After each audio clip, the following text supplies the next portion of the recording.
possibly one of the best afternoons I've had all summer. It's like that first smell of the earth when the rain has fallen. It's like that moment where you have your first kiss. I don't know. How can I convince you? It's okay. How fast my fart beat? Can I get... Actually, there are some books in here I didn't buy this time. Oh, it's so exciting to be doing this. So I have books from Hodges Figgis, and I also have books that I received for my birthday that was in June. So I'm going to show you everything I bought or was gifted by lovely friends and family. And who knows, at the end of it, we might be friends. So, numero uno. Where is it? Because I actually have an order. Ooh, excuse my very wobbly table. So, I'm a huge Agatha Christie fan, and the first book I bought was Black Coffee. Now, I pretty much know every Agatha Christie story back to front, and I have watched all of the Poirots, except the last one. I can't bring myself to watch the last one. This particular story, I do not know, but actually it came to be because Agatha Christie went to a stage production of her book, The Murder of Roger Ackroyd, called Alibi. It was an adaptation, and she thought, oh, this is absolute mince. I'm gonna write a play of my own. And that's when she wrote Black Coffee, and then it got onto the stage, and one of the actors, Charles Osborne, who played, I think, Dr. Corelli in the production, he decided about 40 years later that the world would really appreciate a new novel from Agatha Christie. So he took Black Coffee, the play, and put it into a novel. Isn't that exciting? So this was originally a stage production, and I don't know the story. A little part of me thinks it's probably not going to be her best story, but I love her work so much that I'm salivating for something new. Ah! So the next book is Shy Creatures by Clare Chambers, and I am a very big Clare Chambers fan. Kind of recently, I have two books here, Small Pleasures and In a Good Light. I think this was an Amazon recommendation, and I fell in love with it. It's a phenomenal book, and I loved the way she writes. It kind of gives a little bit of Elizabeth von Arnim and a smidgen of Kate Atkinson, though not quite as surreal. I've got some Elizabeth von Arnim coming up in a minute, but I highly recommend these two reads. And because I loved both of them, I thought, well, I'll pick up a new book of hers. And interestingly enough, it does not have the best reviews on Goodreads, which I tend to check a little bit more than Amazon. So we'll see, but I'm still really glad to be reading another book of hers. Putting my hand in the bag actually kind of makes it a surprise all over again. Oh, I cannot quite express how excited I am to read this book. I'm sorry, I had an itchy nose. So I was introduced to Elizabeth von Arnim by my mother, and I have to thank her so much because she became almost immediately one of my favorite authors. And I'm actually quite gutted that she didn't write that many books, because I could just keep reading her for years and years to come. But my need to delve into one of her stories is too great, and I will eventually run out of books by her. But the first book my mother gave me was The Enchanted April. And if you have not read this, I don't know. How can I convince you? It is every sort of unctuous, desirable treat that you could possibly imagine. It's like a chocolate truffle. It's like the fresh orange of Valencia. It's like that first smell of the earth when the rain has fallen. It's like that moment where you have your first kiss. It's just, if I could read this book all over again, I would. I also read Elizabeth in Her German Garden, which is sort of an autobiographical sequel. But Vera is actually a bit of a darker story that is based on her second marriage, as we understand it to be an abusive marriage, her second marriage to Frank Russell. But I think the reason this book is considered to be her most prominent book is rather because it deals with topics that I think at the time were very taboo. So I picked this one up. I'm really excited to read something perhaps a little bit more thrilling, a little bit more dark from Elizabeth von Arnim. And I think after this, I have maybe 2 more books of hers that are left, and I will cherish them. And I'm gonna come back and read this one again. I feel like that was more about this book than it was about the book I actually bought, but hey, what can you do? I don't know if I actually mentioned where Hodges Figgis is. I had my hand hanging there for a long time.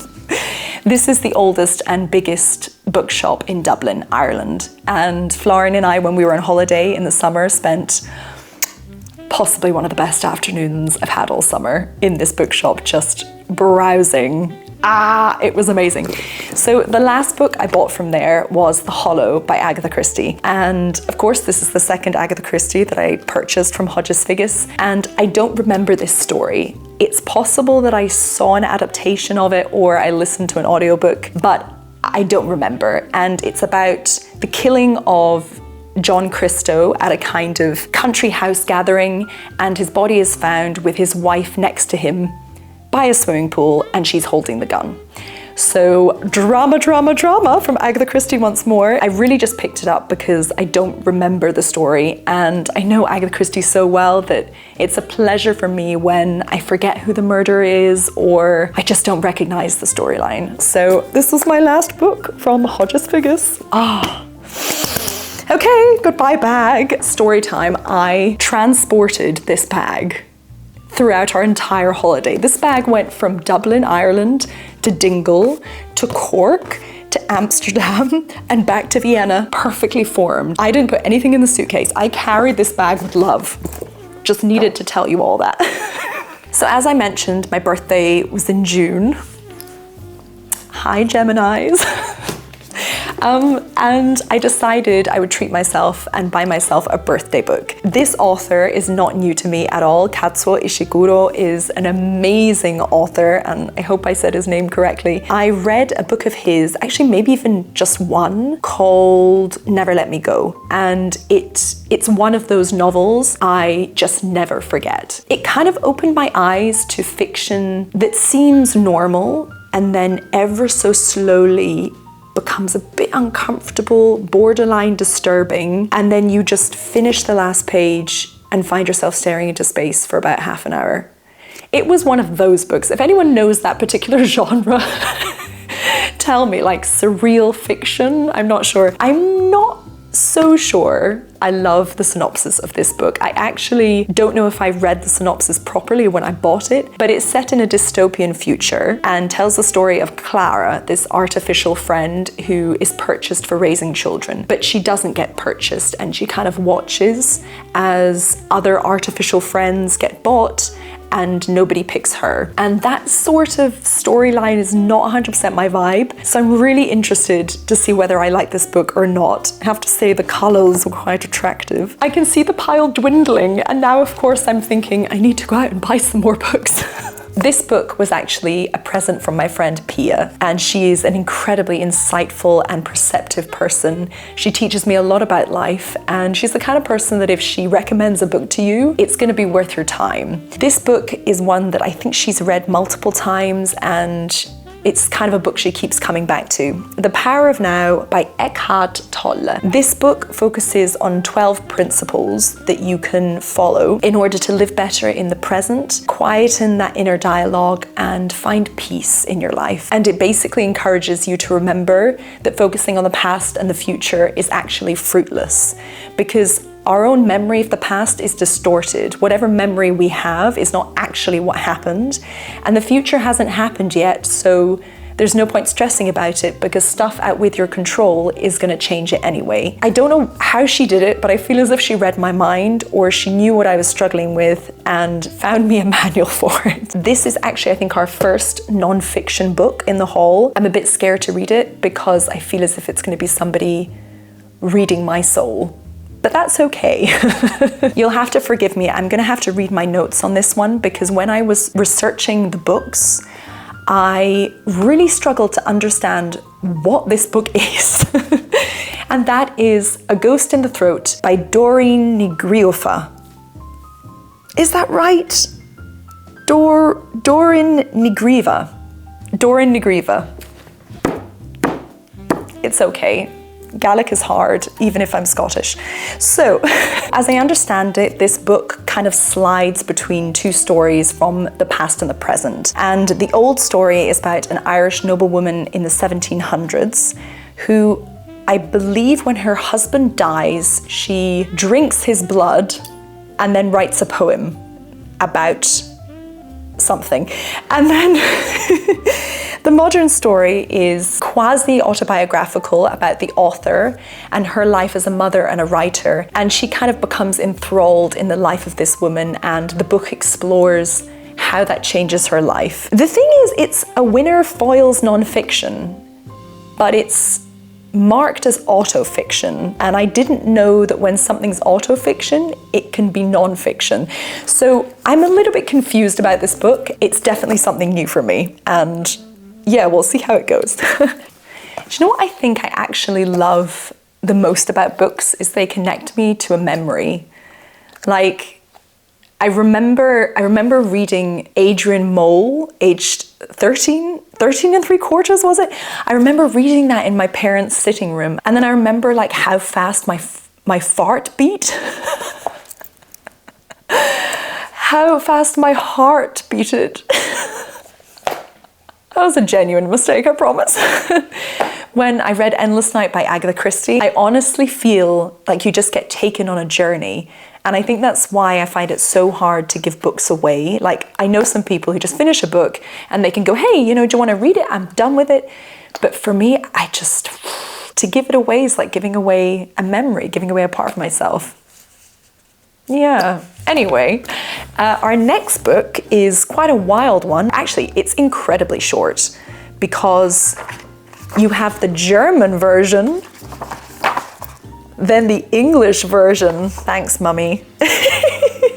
She knows I want to improve reading in German. The Sidmouth letters are 11 short stories based on the potential love life of Jane Austen in a seaside town called Sidmouth. I don't know who came up with this idea, whether it was Jane Gardam herself or somebody else, but I am invested because I am somebody who watches a movie or reads a book or finds out about an actor and an author, and suddenly I want to know everything about their life. Not in a creepy way, just I'm so intrigued, you know, what was their daily routine like? What was their favorite flower, their favorite food? Is there anything they hated? And this makes me so excited because it kind of feels like I'm reading Jane Austen's diary, but it also feels like I'm getting to know her on a deeper level, and I'd love it if somebody did that for Agatha Christie.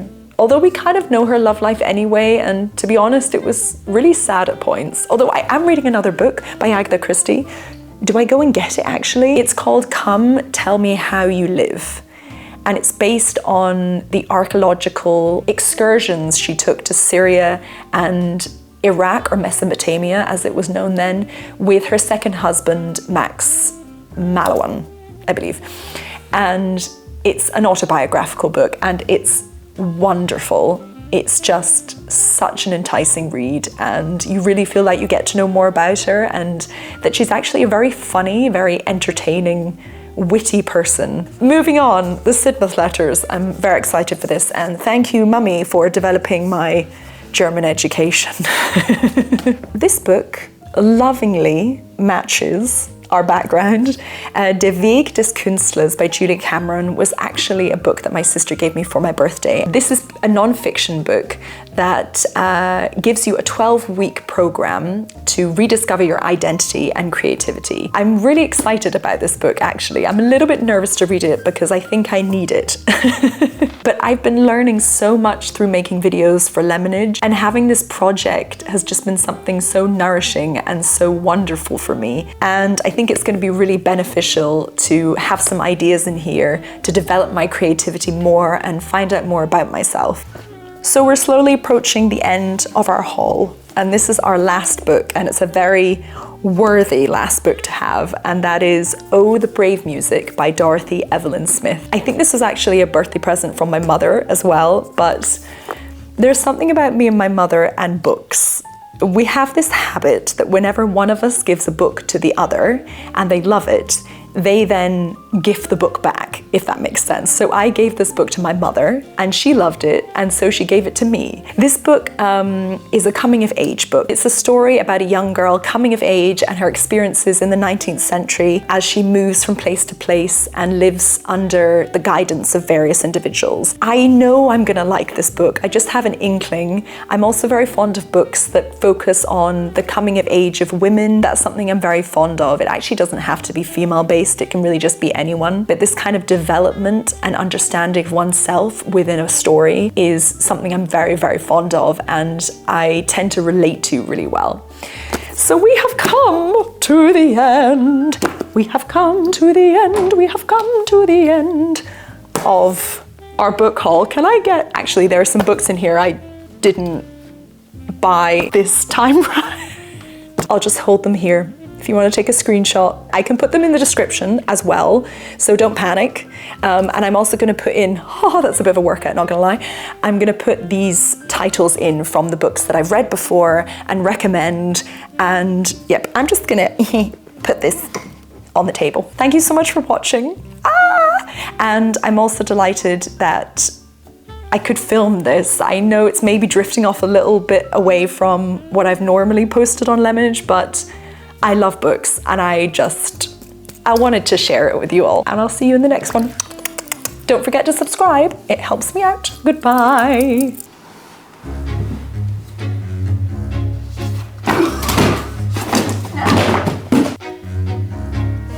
No!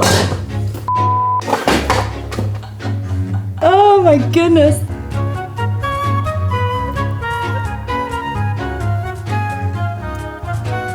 Okay, that's good, I'm done.